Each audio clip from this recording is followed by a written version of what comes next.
festivités des communautés chrétiennes à l'occasion de Noël se limitent aux prières en raison des événements que traverse la Syrie.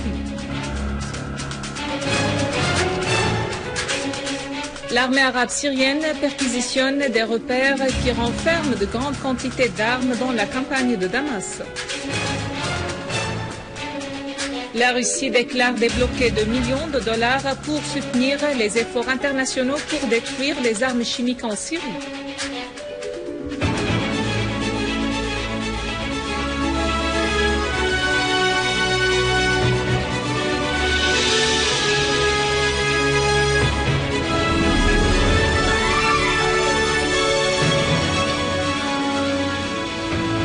Mesdames et messieurs, bon après-midi et joyeux Noël.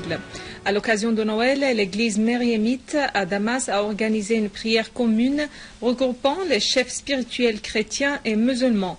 La prière a réuni le patriarche Yohanna Dessiazaji, patriarche d'Antioche et de tout l'Orient pour les Grecs catholiques, le mufti de la République Ahmad Badreddin Hassoun, les chefs spirituels des confessions chrétiennes, ainsi que de nombreux religieux musulmans, représentants des organisations populaires et des institutions officielles. Leurs éminences ont affirmé que la tolérance religieuse est la spécificité de la société syrienne. Notre pays a offert au monde entier la civilisation et les messages célestes, ont-ils précisé, ajoutant que le peuple syrien fera face à tous les défis grâce à son amour de la patrie. لكننا في الوقت نفسه جذر ضارب في عمق تاريخ وجغرافية هذه الأرض سلاحنا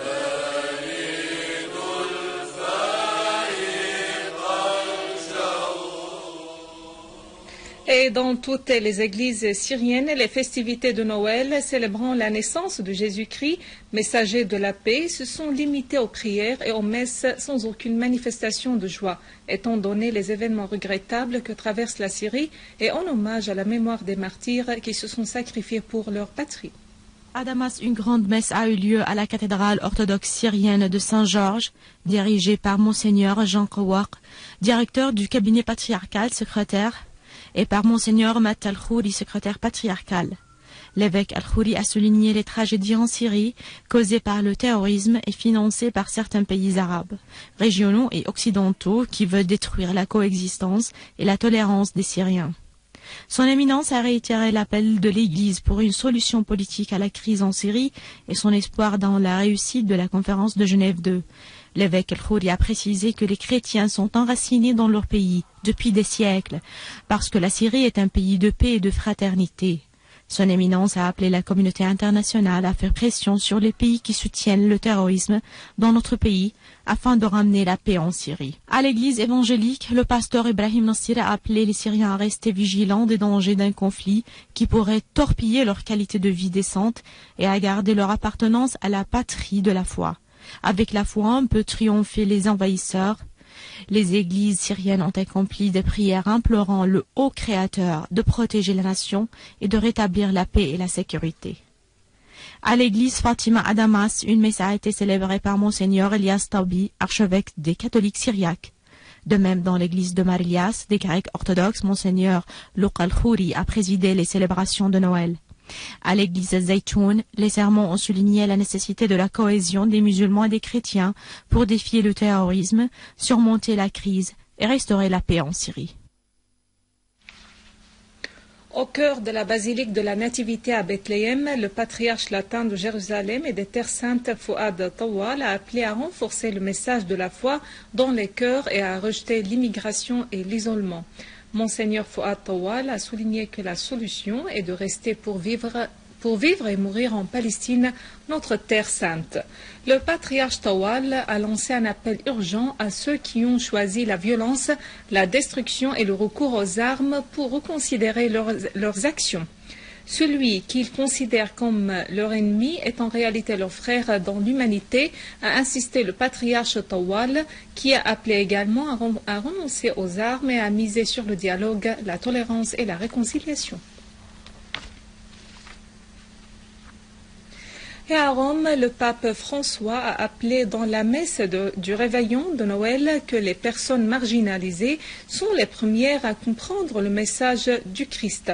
Le pape François a déclaré dans la première messe de Noël qu'il préside depuis son élection il y a 9 mois que le Christ a dressé sa tente entre nous et en lui est apparue la grâce, la tendresse, la miséricorde et il s'est adressé aux fidèles en disant « N'ayez pas peur, le Seigneur pardonne toujours ».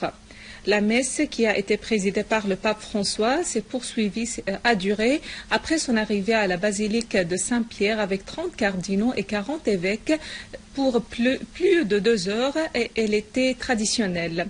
De nombreuses régions du monde ont connu des festivités à l'occasion de Noël qui ont affirmé la nécessité de propager les valeurs de l'amour et de la paix entre les peuples et d'œuvrer pour sauver les peuples de l'injustice, de la pauvreté et de la famine.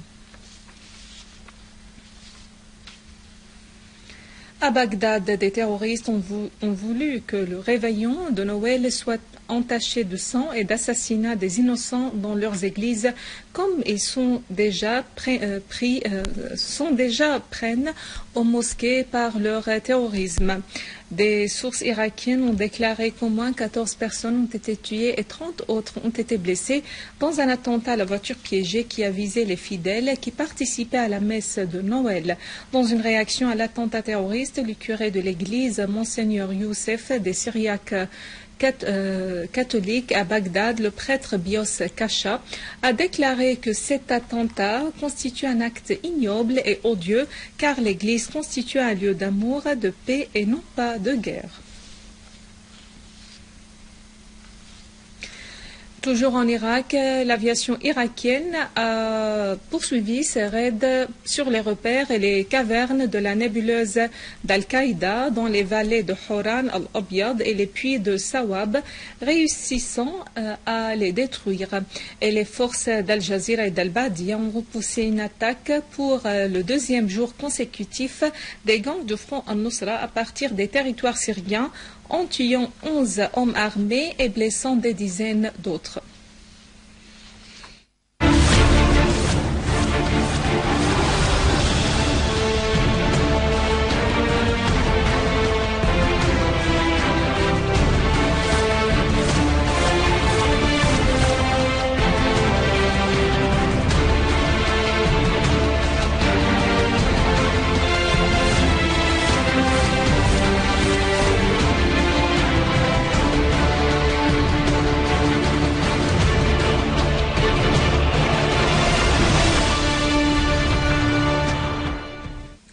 Dans la campagne de Homs, des unités de l'armée arabe syrienne se sont accrochées avec des groupes terroristes armés alors qu'ils tentaient de s'infiltrer au territoire libanais dans la région de Mahir, faisant des tués et des blessés dans ses rangs et procédant à l'arrestation de certains d'eux. De même, les forces de l'armée ont détruit un entrepôt d'armes et de munitions ainsi que des caches des terroristes de la soi-disant État islamique d'Irak et du Levant et procédé à la liquidation des terroristes qui tentaient d'agresser les gardiens du barrage Al-Rastan. Les forces de l'armée arabe syrienne ont également détruit un repère des terroristes alors qu'ils creusaient un tunnel près de la mosquée de Mustafa Basha dans le quartier de Babhoud et ils ont procédé à l'élimination des rassemblements de terroristes à Kissin, la ferme de Cheikh Ibrahim el-Hakim à Al-Rastan. D'autres unités de l'armée ont neutralisé un groupe terroriste armé dans le village d'Al-Ghasbiya alors qu'il lançait des obus de mortier sur le village d'Adouer. Et dans le village de Dar el-Kabira, l'armée a détruit 2 repères des terroristes et 2 entrepôts d'armes.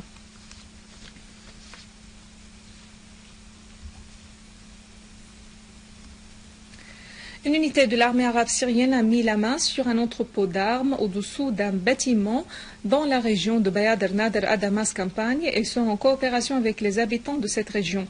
L'entrepôt comprenait une grande quantité de différents types d'armes et de munitions, dont des snipers, des Kalachnikov, des obus de mortier, des RPG, des missiles Laou, ainsi que des détonateurs et des uniformes militaires. Et dans la ville de Nabek et au cours des opérations de ratissage qu'effectue l'armée arabe syrienne dans les fermes d'As-Saqi, un repère de terroristes a été découvert renfermant des charges explosives et des munitions variées et des appareils de communication sophistiqués. Une source militaire a indiqué que des caisses de munitions de calibre 14 mm et 23 mm, une charge d'un obus d'artillerie, des munitions d'une mitraillette russe, des masques à gaz et des appareils de communication sans fil utilisés pour les charges explosives et des gilets de camouflage utilisés pour les centres de commandement ont été confisqués. La même source a ajouté que dans cet endroit, près du repère, une grande quantité de charges explosives bourrées de substances explosives ont été découvertes.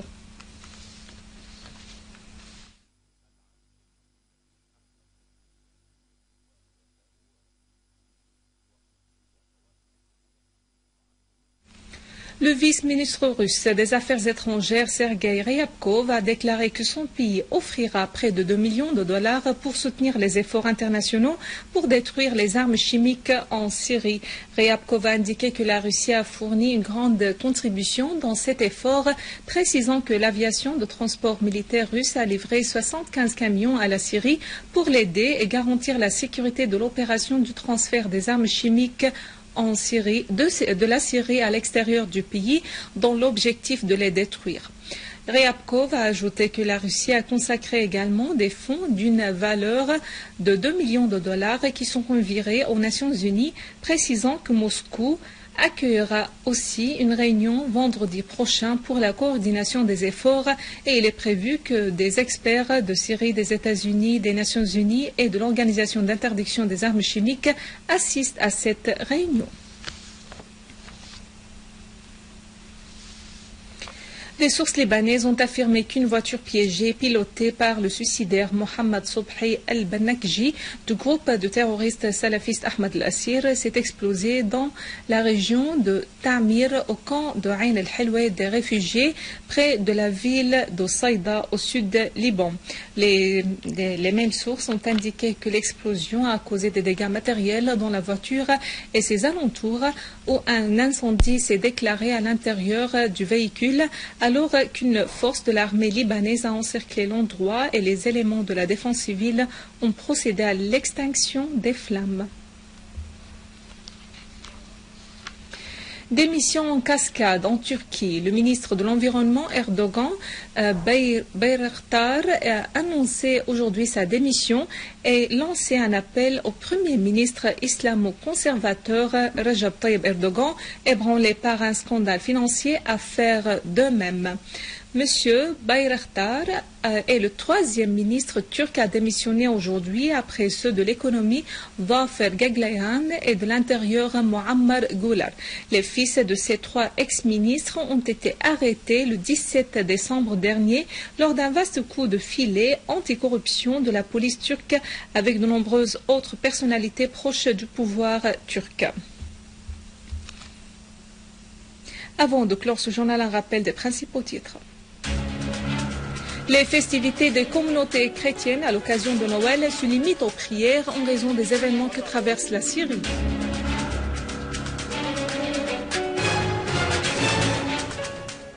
L'armée arabe syrienne perquisitionne des repères qui renferment de grandes quantités d'armes dans la campagne de Damas.